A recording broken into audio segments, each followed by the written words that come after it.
Hi guys, welcome back to my channel. Today I'm going to show you how you can fix a Steam64 dynamic link library error.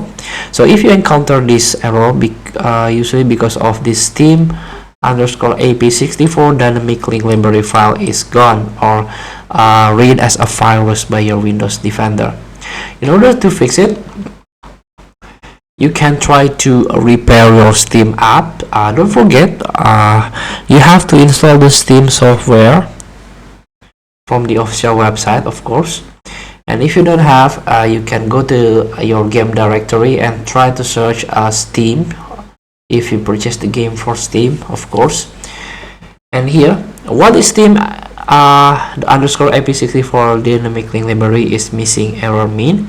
Here, there are multiple reasons, and this includes Windows registry issues, malicious software, faulty application, etc. Here, if you encounter this error, there is some method. First method, you can download Steam dynamic link library. Here, you can. There are some trusted sources, so many sources out there that you can try to download. And you can fix missing Steam API. You can download the update your Steam app, and here you can upload the driver to restore missing dynamic link library files.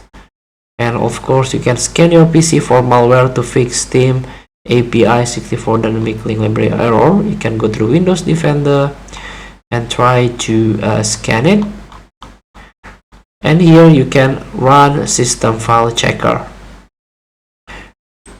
So in order to run system file checker, you can access a command prompt by clicking search, click command prompt, run as administrator. Here you can type sfc hashtag scan now and then enter and wait the process.